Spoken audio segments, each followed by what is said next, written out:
Ladies and gentlemen, and welcome to Nozz Watches Kekkai Sensen, Episode 1, King Crimson Edition, because I still do not trust YouTube to not cut my shit in half and, you know, just ruin my life. So, if you're coming here first and you haven't watched the actual React part, then that's going to be linked down there in the description, as it always is. And if you want to watch this first, then I ain't gonna stop you because you know it's good. It's good to have options. Or if you just want to know the review part. So I just got done watching the first episode of Kekkai Sensen or Blockade Battlefront. It's called both. I don't know what I'm gonna fucking do for the title. Probably gonna put like Kekkai Sensen in fucking parentheses. I don't know. But it was very confusing. But I enjoyed it a lot, and I'm at least gonna give it like another episode. Probably. I mean, it's only 12, so I'm probably gonna watch the whole thing. Let's be honest. Let's be fucking honest. And I also do want to say this was requested by Angius, who is my patron. So thank you, Angius. This was really fun, and yeah, and that's crossed off the list now. I'm still gonna watch the rest of it. So. Kekkai Sensen. So the general gist of it, as far as I can get, is that New York City, at some point like 6 months ago, was like it basically had gate happen to it, except there's no physical gate. Like a big dome of fog just completely surrounded New York for like a couple months, and then when it went away, like there were like mythological creatures and aliens and fucking weird monsters living there too. And everyone's just kind of like, yeah, no, this is fine. Fucking just integrate. We love immigrants here. Just come on in, Mr. Refugee. Which, honestly, if this was made in, like, this year, I would say that that's actually pretty interesting because there's a lot of comparisons to, like, the modern day refugee crisis that I could make, and I'm going to make a couple of them. I'm not going to really go too in depth on it because it's a really fucking convoluted issue. But, essentially what's happened is that our main character, Leonard Watch, which is the most anime of all anime fucking protagonist names, holy dicks, he's a reporter, and he's come to the city, which is now called Jerusalem's Lot, which is, I mean, okay, I guess. I don't know why you would stop calling it New York, because now you've got to change everything on the government level, so but okay then. At least they didn't rename it after the fucking refugees, you know, like, oh, this is a town. At least they didn't do that. Oh, that hurt. Speaking alien languages, oh boy. And he's come there, and he's trying to, and apparently like miracles and shit happen, and he wants to help his little sisters, little Emoto, learn how to walk again, and the whole series seems to be kind of framed as like him looking back and sending letters to his Emoto. Emoto is Japanese for little sister. It's a funny word, so which is kind of weird because she's blind as well. Blind because he's a coward. And he has the magical ability to be able to see shit that really only the aliens should be able to see, because a god came through and was like, hey, fucker, I'm gonna take your sister's eyes and give you god eyes. How's that shit? So he's like, oh, I'm gonna get her new eyes. I'm gonna get her some new legs. It's fine. And he's trying to get contact with this group called Libra. And there's a bad guy who is not charismatic, who is incompetent, and all around just kind of like a shitty character design that is trying to open up portals to make these giant demons come through. Which, isn't that why the aliens are there in the first place? It doesn't really make a whole ton of sense. Like, a lot of this is really, really nonsensical from a story perspective, and I feel like we need to go a little bit deeper in, like a couple episodes in, before we actually figure out more of the backstory. And I hope they do actually go over the backstory, because it seems like a world that could be very, very interesting. I will say, though, that the antagonist that we have, I really hope that he does not stick around, because he doesn't strike me as a mastermind. He strikes me as just kind of like a throwaway villain that you would have for like a couple episodes and get rid of. Because he's tall, he's lanky, he covers like the top half of his face, so you can only see his mouth, got long hair, and he talks about having fun and having wacky adventures and shit. And the way his delivery comes across and the words he uses, he just sounds like a crazy person. And with how easily his plan is just taken apart by just one person being able to see that... Okay, so his plan was, he put a demon flea on a monkey, right? And this monkey is so fast that only the main character and people that have an enhanced eyesight, so basically everyone who's an alien, can see it, right? Now, the main character, Leonard, the only real... And because there's no real background on who can do what, we know that his eyes are as good as the aliens. So he catches up to the monkey, and he's about to shoot the monkey to kill it, because he's like, oh, if I kill this thing, then the portals will stop opening, because everyone's like, oh, the monkey's the portal. But then he opens his fucking eyes, because he walks around with his eyes closed like Brock all the time, and uses his enhanced vision, and he sees that the monkey is not the portal, the flea on his back is the portal, so instead he kills the flea. It's that easy. Now, what I don't understand is... Could nobody else, if they got close enough to the monkey, see the flea?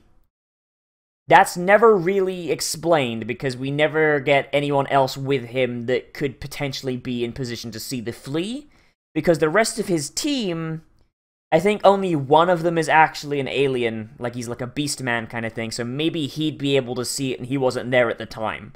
So maybe if we had him there and he'd be like, oh, it's the monkey, I'm gonna shoot the monkey, and he's like, oh, no, wait, there's a thing on him.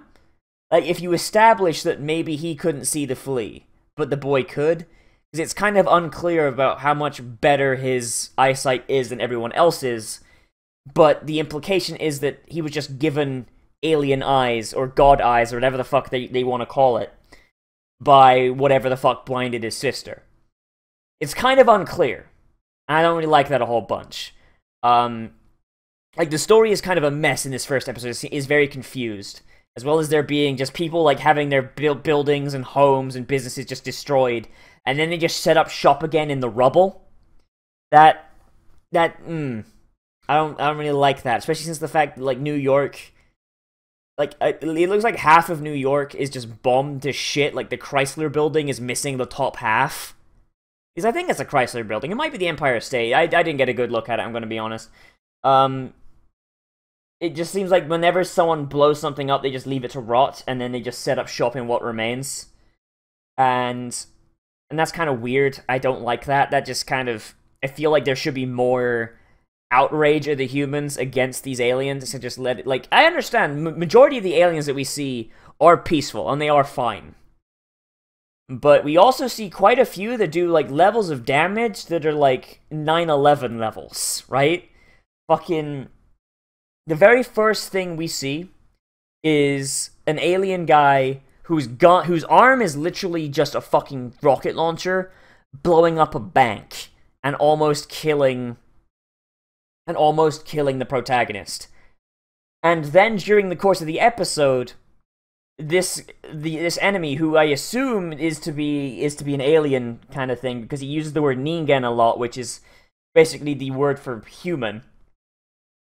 So I imagine because he's referencing humans in the third person that he's not one. He's blowing up and cutting buildings in half and, like, actually fucking killing people. Like, you would think there would be, like, a more outrage of people being like, no, fuck these aliens, go back to your own country, plane of existence, you fucking assholes. But everyone's just like, yeah, no, they're fine. Hashtag not all aliens. And it's really weird, because I'm pretty sure this came out in 2015. And, like, you could kind of, like, if it had been made, like, this year, there'd be some really weird social commentary going on, because that's kind of how we treat, like, homegrown terrorists now. Or not even homegrown terrorists, but people that, like, immigrate from other countries to do terrorist acts. Which is really, really weird, and, like, I kind of don't want to get into it, because it's, like...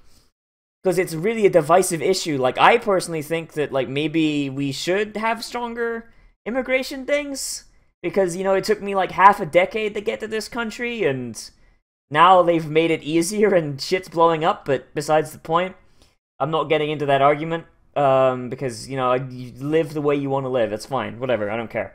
But,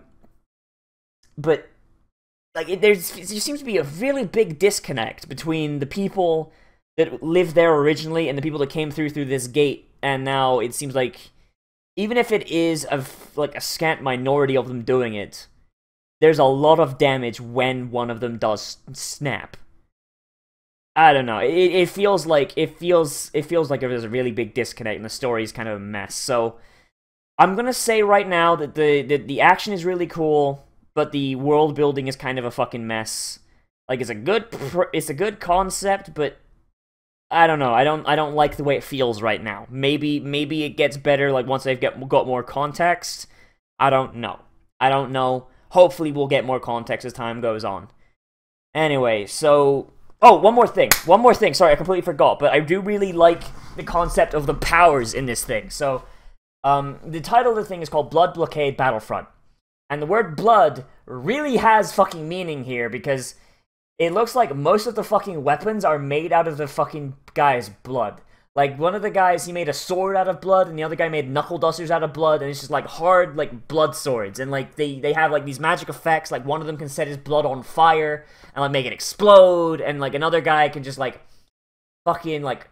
I don't even know what he did, because he moves so fucking quick. Like, I don't really even know what he did, but he's like, the boss man, so I imagine his power's gonna come out later on. It's gonna be explained a bit more. But, like, it was just kind of like the samurai movie, like, and then everyone just exploded. But that was really cool, and also has some really dark implications. Because, oh boy, God help you if you learn that ability and you fucking have HIV.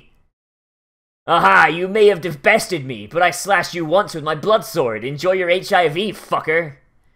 Or, like, like, hepatitis C or something, you know? Like, or herpes, or, like, any sort of bloodborne fucking disease. Enjoy your Zika, fucker! I don't know. I thought that was funny. Anyway, everybody, so I'm gonna leave that here. There's not really a whole bunch to chew on here, and honestly, because there's not really a lot of historical stuff here, these episodes probably aren't gonna be as long and ranty as the Gate ones were, but, I don't know, 15 minutes or however long I'm going right now seems about fine. So, if you guys have already watched Kekkai Sensen, or Blockade Battlefront, whatever the fuck they call it, because I don't know. I don't know really why. I don't know. Then let me know down in the comments, like, do they start to explain shit a bit more, or is this another one of those things where there's no real explanation, it was in the mango or the fucking light novel, and they decided, you know, let's not put it in because we're fucking idiots. I don't know. Let me know down there in the comments. Don't spoil nothing though. Don't spoil nothing though. But I'm at least gonna give this, like, maybe 1 or 2 more episodes. And hopefully they clear it up and that it gets less confusing. Because I can't really review things at the end if it confuses the fuck out of me. I don't know. Like, it's like a spectacle kind of thing.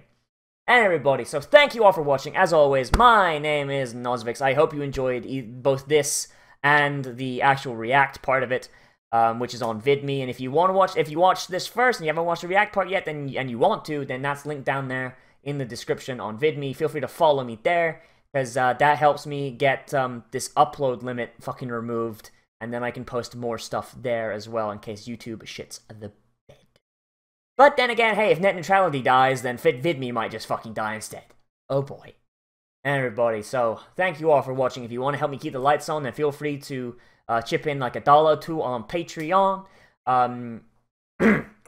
That gets you special permissions on the Discord, and it also gives you the ability to basically request things, and they have to be done at least like 1 or 2 episodes, and without fail, you know, unless it's something that will fucking get me arrested. So yeah, speaking of which, this one was actually a Patreon request by Angius, and there's another one by Niskurdi in the pipe. So, you know, there's 2 slots. There's 2 slots taken, and there's a whole bunch more, but you can also recommend things for streams and Let's Plays and just staring at reviews. In case you don't want the React thing, you just want to review. Everybody, thank you for watching. As always, I am Nozz. Remember to like, comment, favorite, subscribe, or whatever the fuck YouTube adds in if you're watching this in the distant future, the year 2000. And I will see you in the next video. But most importantly of all, I shall see you around the room.